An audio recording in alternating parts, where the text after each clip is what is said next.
स्वामी समर्थ. ठरलं तर मग या मालिकेमध्ये आता जबरदस्त असा ट्विस्ट येताना आपण पाहणार आहोत. सायलीचं वकीलपत्र इकडे अर्जुननं घेतलेलं असतं आणि अर्जुननी पहिल्याच इयरिंगमध्ये इकडे सिक्सर मारलेला आपण पाहणार आहोत आणि सायलीची कोर्टामधून आता निर्दोष सुटका केलेली आपण इकडे पाहणार आहोत. सायली जेव्हा इकडे कोर्टात येते तेव्हा सोनलही आलेले असते आणि सायलीला पाहून सोनल अगदी जाते तिच्याजवळ आणि मायेने तिला मिठी मारते. हे पाहून संपूर्ण कोर्ट इकडे शांत झालेलं असतं. जज साहेब सोबत सगळ्यांना इकडे खूप मोठं आश्चर्य वाटलेलं असतं की जर सायलीने या सोनलची तस्करी केली असेल तर हिने कोर्टात आल्याबरोबर सायलीला मिठी का मारली, हा प्रश्नसुद्धा इथे उपस्थित असलेल्या प्रत्येकाला पडलेला आपण पाहणार आहोत. आणि शिवाय आपल्या अर्जुनने जे काही पुरावे इकडे कोर्टात साजरे केले यावरून आपल्याला हे पाहायला मिळणार आहे की सायलीवर लावलेला जो कलम आहे, जो बॉक्सो आहे, तो सगळा व्यर्थ आहे आणि आपली सायलीची इकडं कोर्टामधून निर्दोष सुटका होताना आपण पाहणार आहोत. आणि हे सगळं मालिकेमध्ये नक्की कशा प्रकारे दाखवलं जाणार, कसं घडणार, हे जर तुम्हाला जाणून घ्यायचं असेल तर प्रेक्षकांनो तुम्ही आपला हा व्हिडिओ अगदी शेवटपर्यंत बघा, म्हणजे तुमच्या इकडे सगळं काही लक्षात येऊन जाईल. दुसरीकडे कोर्टामध्ये सायलीला भेटण्यासाठी संपूर्ण सुभेदार कुटुंब आलेलं असतं.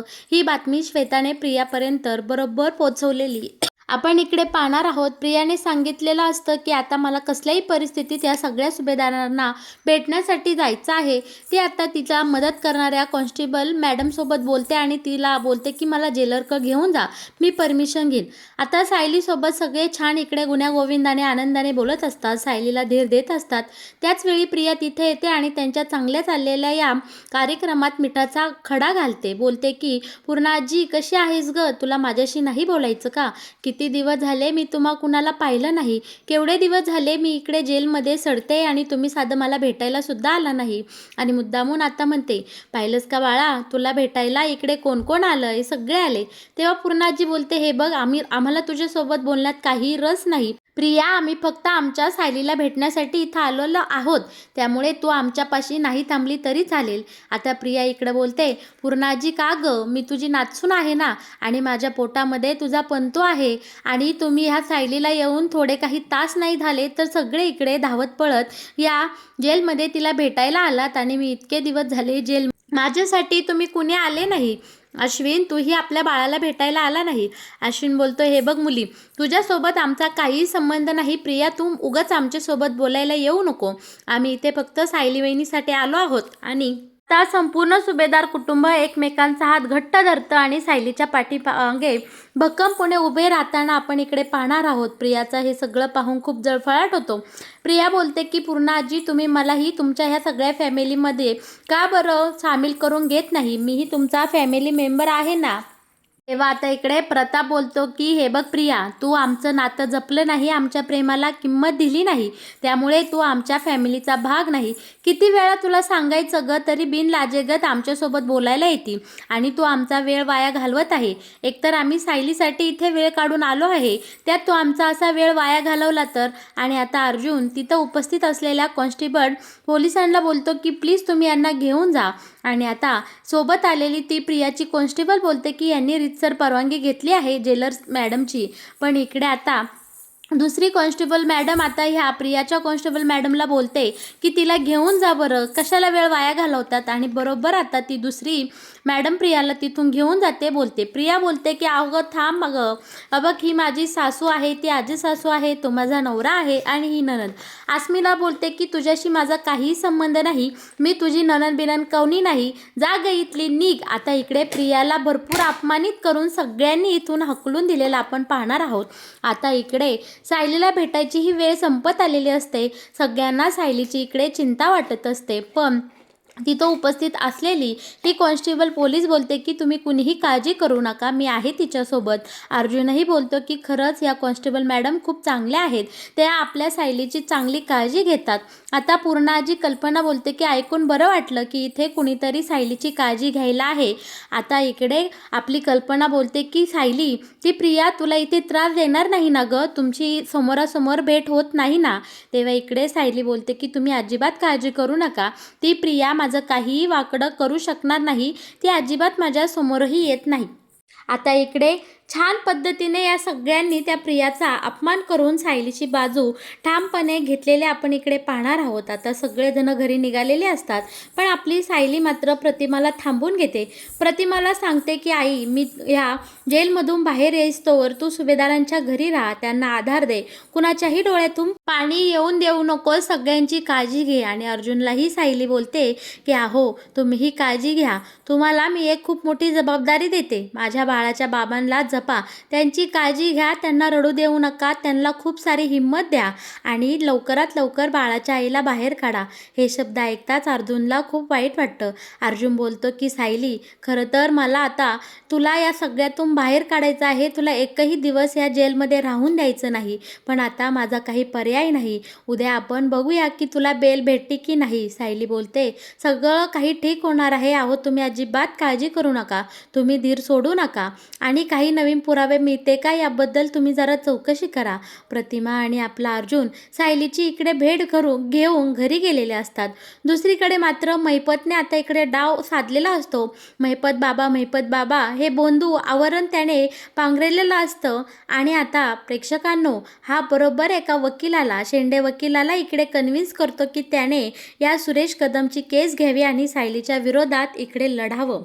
शेंडे वकील इकडे बोलत असतो की खरं तर अर्जुन सुभेदार एकही केस हारले नाही, पण इकडे महिपत बाबा, जर तुमचा माझ्यावर आशीर्वाद असेल तर मी ही केस नक्की जिंकून दाखवेल. आणि सचिन आणि इकडे राकेशला खूप आनंद होत असतो की महिपत बाबाचा डाव इकडे सक्सेसफुल झालेला असतो आणि वकिलाने या सुरेश कदमची केस अर्जुनच्या विरोधात लढण्यासाठी घेतलेले आपण पाहणार आहोत.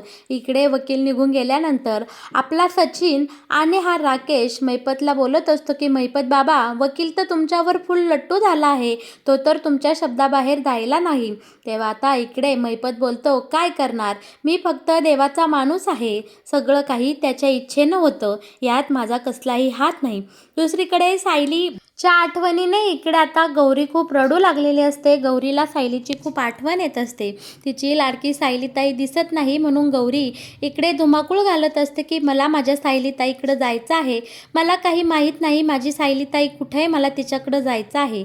आता इकडे सगळेजण आता गौरीला इकडे समजावण्यात लागलेले असतात. मधुभाऊ बोलतात, अगं कुसुम, तिला इकडं कशाला घेऊन आली. तेव्हा कुसुम बोलते की अहो मधुभाऊ, ही घरीही खूप रडत होती, मला वाटलं इकडे आली, श्वेतासोबत बोलली तर जरा ही सावरेल, पण कायचं काय, हिला सायलीची खूप आठवण येते बरं का. आता इकडे अर्जुनला आठवतं की सायलीने त्याच्याकडून काय वचन घेतलं आहे आणि आपल्या प्रतिमालाही.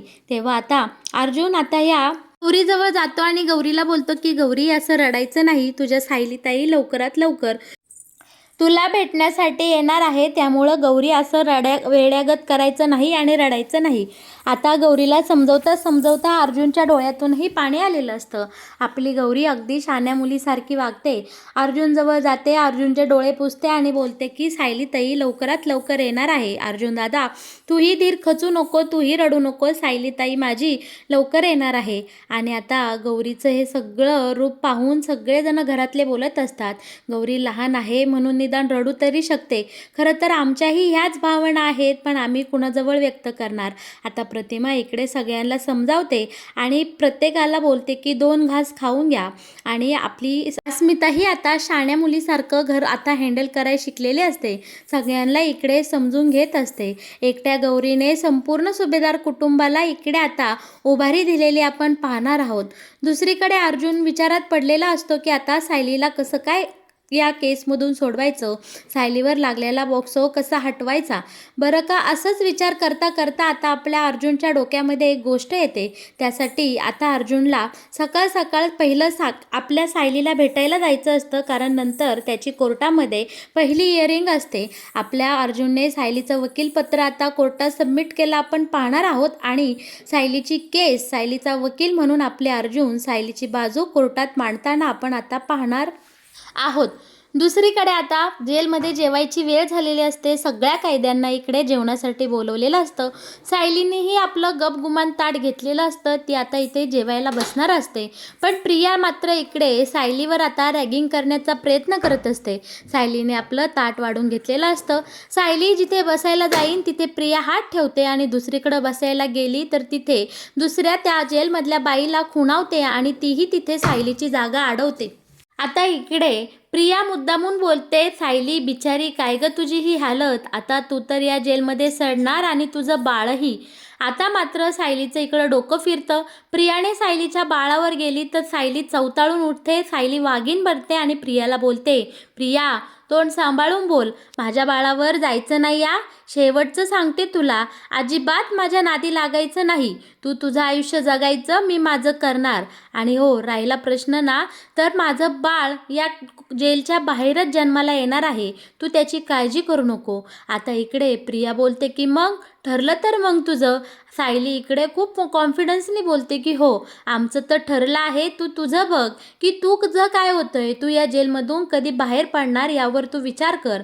आता मात्र इकडे सायलीने प्रियाची पारच इज्जत काढलेली असते आणि प्रियाच्या नाकावर टिचून सायली मिळालेलं अन्न त्याचा आदर करत त्याच्या पाया पडत इकडे खाताना आपल्याला पाहायला मिळणार आहे.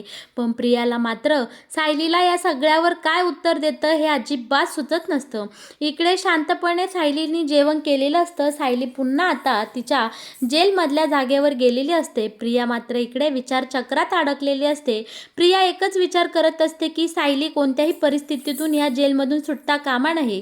तिचं बाळ माझ्या बाळाबरोबरच या जेलमध्ये जन्माला यावं अशी प्रार्थना आता इकडे प्रिया करत असते. पण सायली मात्र इन त्या परिस्थितीत आपला दिवस कशा प्रकारे व्यवस्थित घालवायचा या विचारातच असते. तिला सुद्धा या केसची इकडे चिंता लागून राहिलेली असते. नक्की आता काय केलं पाहिजे या विचारात आता इकडे आपली सायली पाहायला मिळणार आहे. आता इकडे कोर्टाच्या आधी आपला अर्जुन सायलीला भेटण्यासाठी कोर्टात आलेला असतो. सायलीची आज कोर्टामध्ये पहिली हिअरिंग असती. अर्जुन आता इकडे सायलीला भेटायला येतो आणि सायलीला विचारतो की ज्यावेळी साती सोनल आश्रमात आली त्यावेळेस तिचं वय वगैरे काही लिहून घेतलं का. सायली बोलते की नाही हो, तशी काही वेळच आली नाही. आश्रमात तिची भरती करून घेताना मी तिच्या वयाचं वगैरे काही लिखापट्टी केलेली मला आठवत नाही. का हो, काय झालं. तेव्हा आता इकडे अर्जुन बोलतो की त्या सोनलविषयी तुला काय माहिती आहे, नक्की तिचं काही तुला बॅकग्राऊंड. तेव्हा आता इकडे सायली बोलते की मला एक गोष्ट आठवते, त्या वडगावच्या यात्रेमध्ये जेव्हा आपल्या ह्या सोनलचा अपघात झाला किंवा तिथं मोठा स्फोट झाला त्यावेळी या सोनलचं वय किती होतं, 3 वर्ष होतं आणि तिचं खरं नाव प्राची आहे.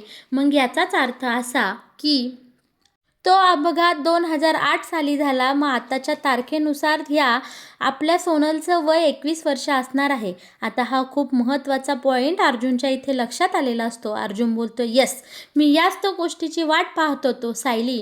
याचा अर्थ सोनल आता अल्पवयीन नाही, ती किशोरवयीन मुलांमध्ये मोडत नाही. आता सोनलचं वय पूर्ण आहे, त्यामुळे तुझ्यावर लागलेला हा बॉक्सोचा कायदा आपल्याला उठवता येईल आणि तुझी बरोबर आपल्याला या जेलमधून बेल करता येईल. आता हा धीराचे शब्द ऐकत सायलीच्या चेहऱ्यावर सुद्धा हसू आलेला असतं आणि तिला थोडासा धीर मिळालेला असतो. आणि प्रेक्षकांनो, फायनली आता अर्जुन आणि सायली दोघेही कोर्टात आलेले असतात. सायलीची केस कोर्टात उभी राहिलेली असते आणि पहिलीच हिअरिंग आता इथे असणार आहे.